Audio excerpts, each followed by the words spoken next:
Hi. So I've been having this reoccurring dream, right? And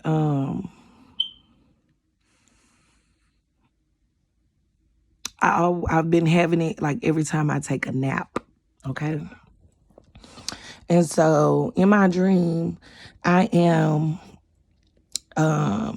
I have been given these little teacup puppies, right? If you ever heard of the teacup Yorkies or the teacup Chihuahuas or something like that.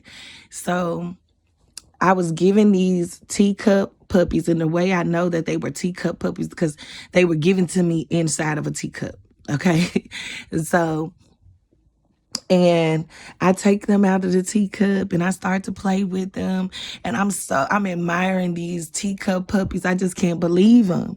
Now, I'm not big on pets in this realm. So I knew that it meant something. So I'm like, okay, these teacup puppies, these are so cute. Like, oh my God. And every time I tried to show people the teacup puppies, they were like, okay, but can you come over here and look at this? And so I would put the teacup puppies down and I would go over there and pay attention to what the person wanted me to pay attention to. Excuse me. But every time that I left the puppies unattended, a Rottweiler would come out of nowhere and try to attack my puppies, and I would have to run back over there to the puppies, okay? And stop right there. If you are thinking that this dream has anything to do with children, it doesn't. It doesn't, okay? Get that out your mind. No, ma'am. It has nothing to do with children, okay? So back to the story. So every time the Rottweiler would come and try to attack the puppies, I would go and I would run and get the puppies. And I would tell the dude, like, get your goddamn dog. You know what I'm saying? Like, I need these, look at my puppies. They too small for your dog to be trying to attack them.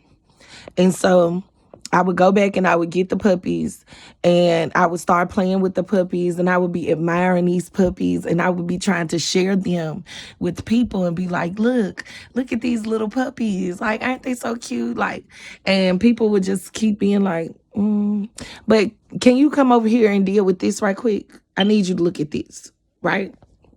And so,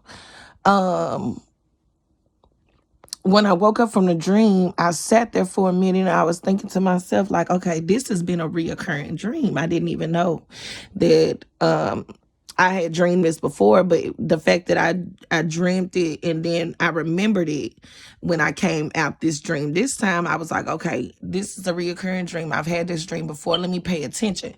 So I started back to replaying the dream and how I knew that, you know, they wanted me to pay attention to I needed to pay attention to the fact that those puppies were so small that they could fit into a teacup, and the fact that I kept trying to protect these puppies, okay? And so I'm thinking to myself, you know, I tried to ask a few of my friends about it and they just wanted to relate it to children. But when something resonates with me, it resonates with me because I know myself. And so when I hear something that resonates, my truth antennas go up and I'm told to pay attention to this. But every time they tried to say it had something to do with my children, it didn't resonate. That wasn't it. So I would move on around. And so I decided, I was like, okay, let me go on Google, which is something I don't do often when it comes to dreams, because I know you can get a lot of interpretations and I like to get my own interpretation, but something just kept saying, go to Google because this one is going to be a little hard for you, you know, to understand. And so I go to Google and exactly what I needed to see was there. Okay. So, ooh, excuse me. I have been in a state of rest. Okay. So, What it means to dream about miniature puppies is the fact that you need to enjoy the small things. Like, doesn't that just resonate a whole lot better? You know what I'm saying? Like, that resonates with me way better because at this time I had been maybe a little bitter or um not in my usual vibration. And so the puppies were reminding me God gave me a gift that I need to nurture. And other people might not see it as important. They might want you to, as much as hard as I tried to get people to pay attention to them puppies, they felt like what they wanted was way more important than me protecting my puppies, right? Which is my gift, right? And so it was saying to enjoy the small things, enjoy the little things, right? Um, and so it was also telling me this is that if you don't protect those little things, which is because when you think about a teacup Yorkie or a teacup Chihuahua, they are very small, but that's a very big responsibility to have. And I had two of them. Okay.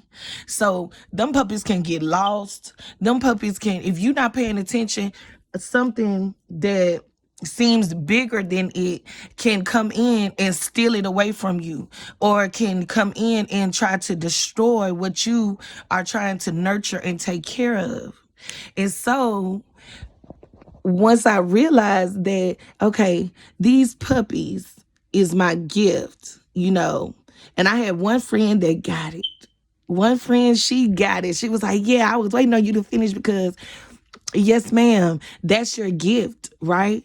And so what it's saying is that you're going to want to show your gift to a lot of people, and they're going to look at it as if it's small. But they don't know the responsibility that you have to be able to nurture that gift and to take care of that gift. What it takes to keep that gift alive. Okay? And so um and so the more I tried to show people, the more they wanted me to pay attention to what they wanted me to pay attention.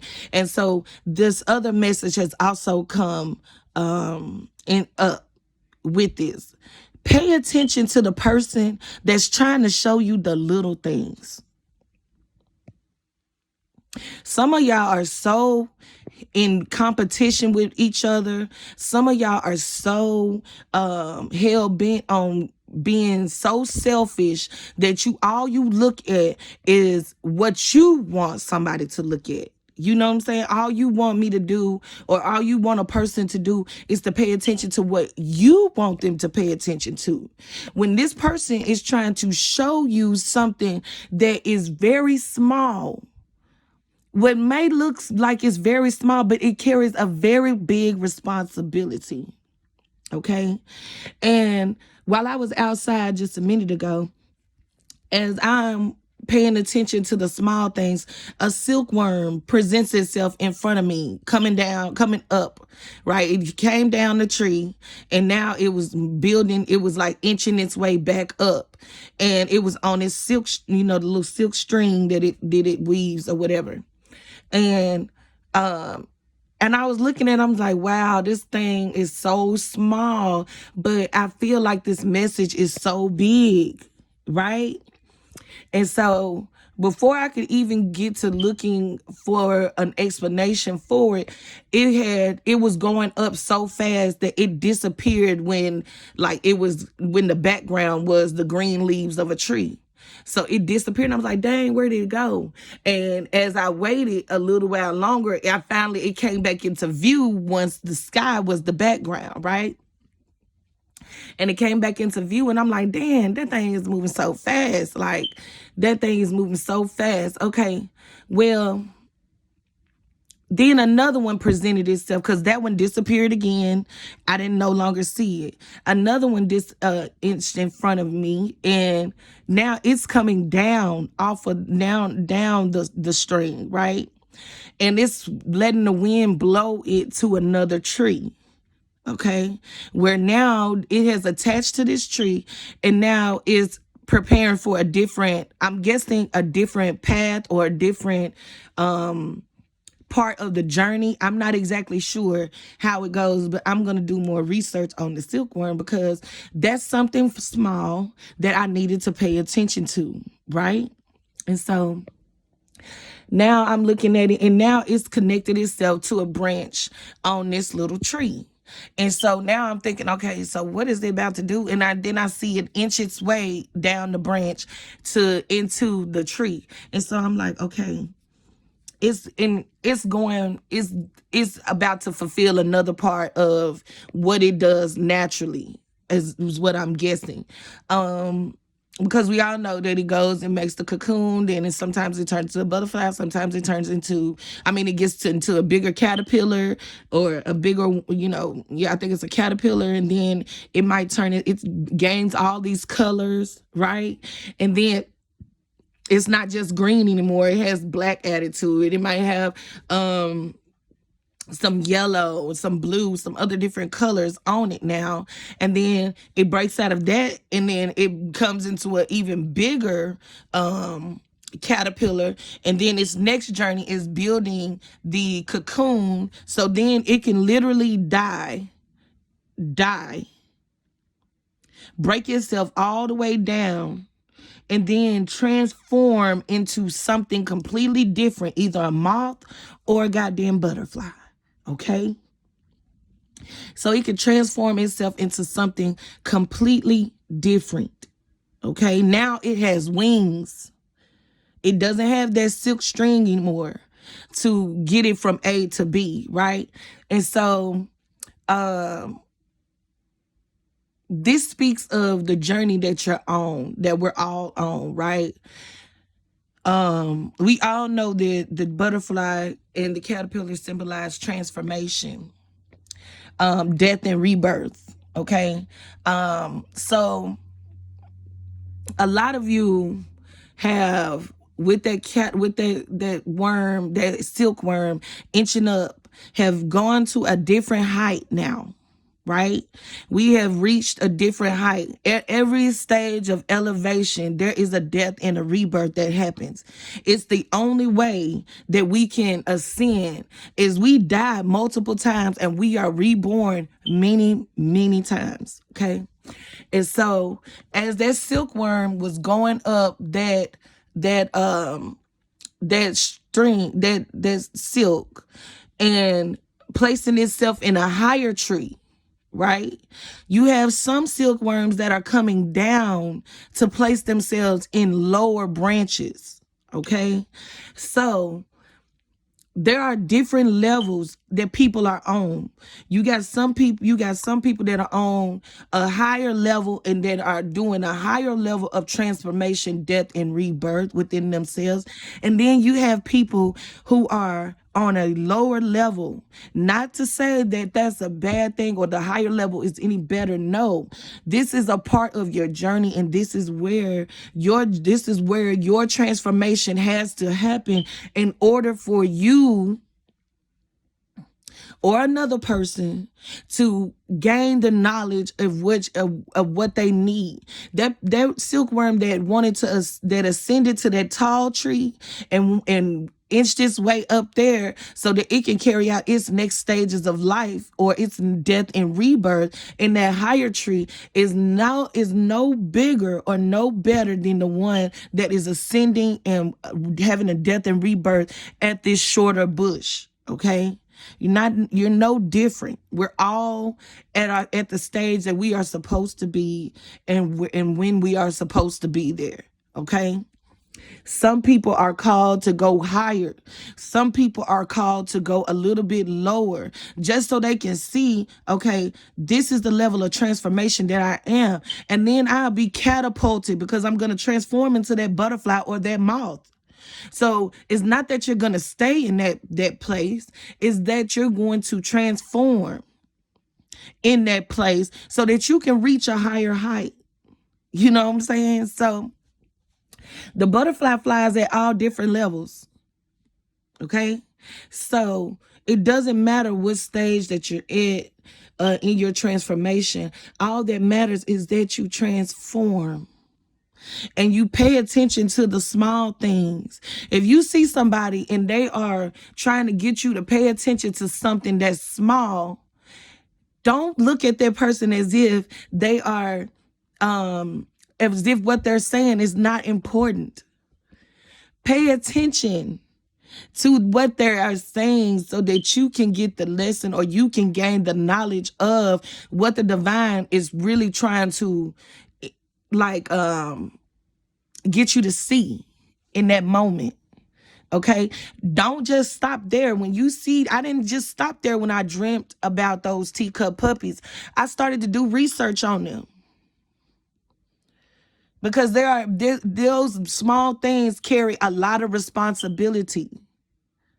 It is that caterpillar, it is that silkworm's responsibility to turn into a caterpillar, then to turn into a bigger caterpillar, then to turn into a cocoon, and then to transform into a butterfly. That is a lot of responsibility for something so small. In order for me to take care of those teacup Yorkies, I still have to feed them. I still have to bathe them. I still have to nurture them to the size that they are going to be. Okay, they still came with a lot of responsibility. Okay, when my sister, when Dina, when she, the Blackfeet Witch, when she does her mushrooms, she has to nurture those mushrooms all the way, like from the point of inoculation to making sure that the everything is sterile. Like, she has to go through so many phases of transformation before she can actually get a mushroom. You get what I'm saying? Like, that is something so small, but it carries so much responsibility. You can look at your gift as if it is small, but your gift actually carries a lot of responsibility for you to nurture. You just don't know what your gift is transforming into. Okay? So I hope that what I'm telling you is settles within your spirit, and you actually think about what has the divine tried to show me in the past. Let's go back to the past 2 weeks. What has the divine, I have read Die Under My Nails, but whatever. What has the divine been trying to show you in the past 2 weeks? What is that small thing that you have been ignoring? I'm going to give you another example. So I have been learning human design, and in human design, that's a real thing. In human design, I learned that I am a projector. Not only am I a projector, I'm a line 5 projector, and I'm also a line 1 investigator. So what is called the 5-1 line is called the heretic investigator. So I do a lot of investigating on things that people really don't pay attention to. And so with the 5 line, I am to bring that to the masses, right? And so some would think, okay, well, that's small. You don't need that. Yes, the fuck you do. Because if you knew what kind of human design you are, which is human design tells you how you use your energy. Just like a birth chart shows you how many signs, what degrees are within your makeup at the time that you were born, right? Where were the stars aligned at the time that you were born? But human design shows you how you use your energy. A lot of you are using your energy in the wrong way. A lot of you are allowing outside forces to abuse your energy. And this is why human design is so important. Because honestly, not only did it help me understand myself, me know thyself, it also helped me to understand how I was misusing my energy. Why, when I talk to certain people, that I'd hit a brick wall. And that's because my strategy is to wait on the invitation. I'm not a generator. A generator in human design is the ones that a generator and manifesting generator, those keep this realm going. They are the ones that build this world up. Okay. And so knowing that, I've been using my energy like a generator this whole time, and that it's normal and necessary for me to take naps in the daytime. See, generators have a lot of energy to burn off, but projectors do not. I don't have that energy to burn like that. So just imagine me burning my energy and not being able, not replenishing myself, not taking care of my gift. Now I am portraying myself to be something that I am not. A lot of y'all are portraying yourselves to be something that you are not. Okay? And human design shows you how you have been misusing your energy and how you allow other people to misuse your energy. As a 5-1 projector, I am not only projected on, okay, I am doubly projected on. So when people see me, they don't even see me as the person that I am. They see me as the person they want me to be. A lot of people see me in competition, and I'm not in competition with anybody, literally. And the reason why they do that is because they are in competition with themselves. Okay. That's why it's so important to know thyself. Know what you represent. Know the different ins and outs. It's not just you as a spiritual being. You are made up of so many things. Things that you think are small are really hold a big responsibility in you taking care of yourself. So by me being a projector, now I know how I'm using my energy. Now I understand, okay, this is why this is happening. I'm inserting myself and not waiting on an invitation from this person. This is why this is happening. Okay, I get it. Now, what do I do about it? So I had to learn more about it so that I can bring it to the masses. A lot of y'all don't even know that human design exists, and y'all will be looking at me like that shit's small, but really, that should have changed your motherfucking life. Not only will it change your life, but it will change the way you receive your children. It would if you got a child that's always thinking that they can do what they want to do, that they can do this, they can do that, they like you thinking that this child just really want to be grown, when really that's not even the fucking case. The case could be that child is a reflector, and they are 1% of the population. Projectors and generators and manifesting generators, they make up the population. So to everybody else, projector, reflector, manifester, the other three, they literally are in the 1 percentile of what makes this world go round. Now, if you want to think about human design, you want to think about generators and manifesting generators as the engine inside of a car. That car can't move without that motherfucking engine. Okay, you want to think of a reflector as the rear view mirror and your side mirrors. They tell you what's going on around you that you cannot see. That's in your blind spot, right? You want to think of the projector as the steering wheel. They are the guides. They are the guides within this reality. They are the ones steering. They are the ones that are helping you know which direction you need to be going in. That's the GPS within your phone or your car, the navigation system. If you want to think about the manifestors, okay, how your interior looking. What you want to add on to your car to amp it up.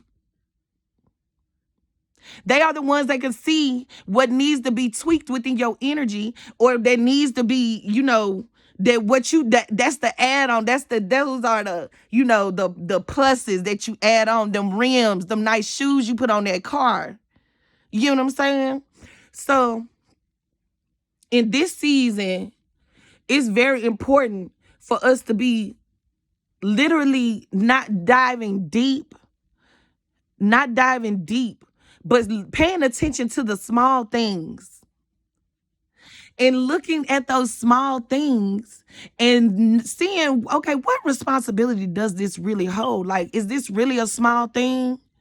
Or does it just comes in a small package? But it requires a lot of attention, a lot of nurturing, a lot of, you know, care. Like, you need to know these types of things so that when you are out there in the world, you are playing your role as you are supposed to and you are meant to. And you're not playing the role of somebody else. By me being a double projector, I'm able to see, okay, oh, so this is what this person is here to do. It's not my responsibility to tell you unless you ask me, invite me in to tell you. But I'm seeing you. I'm knowing what you're doing. I'm seeing the different how people are responding to you. And I'm like, oh, okay, I'm seeing how you working, but some in me will tell me you're not using your energy in the way it's supposed to. So that's where I come in and I will, once you invite me in, I will, look at what you're doing and be like, okay, this is where you not using your energy in the right way. This is the strategy that you need to have now. Everybody's strategy is not to respond. That's the responsibility of a manifester. A manifester is meant to respond. Okay? All of us are not meant to respond to certain things. Okay? And so this is where human design come in. Because I know people don't know about it, but they want to know more. If you want to know more about human design and you want me to point you in the right direction, you know what I'm saying? Leave a comment, any of that. You can even contact me. If you on my Facebook, you can contact me on Facebook. You contact me via Messenger. But this is why it's important for you to understand who you are at a core level. When people say know thyself, they're not just saying that shit. We say that shit because if you don't figure out who you are, you can continue to be manipulated by this matrix. You could continue to be manipulated by the people around you. You can continue to be impressed upon in a negative way that steers you off of your path. So, I'm going to leave y'all with that. I'm going to let y'all know that I am going to be doing a pick a card reading. Okay? I love pick a card readings. And I'm going to be doing one. I'm going to be posting this soon. But I also want y'all to know to pay attention to the little things. Pay attention to the small things. And if you got somebody around you who is trying to get you to pay attention to the small things, pay attention to that person. Because that person is noticing, is trying to show you something that you cannot see for your ego. Okay? You might think that it's stupid, but it's really the next step that you need in order to break free. Okay? So, until next time, okay?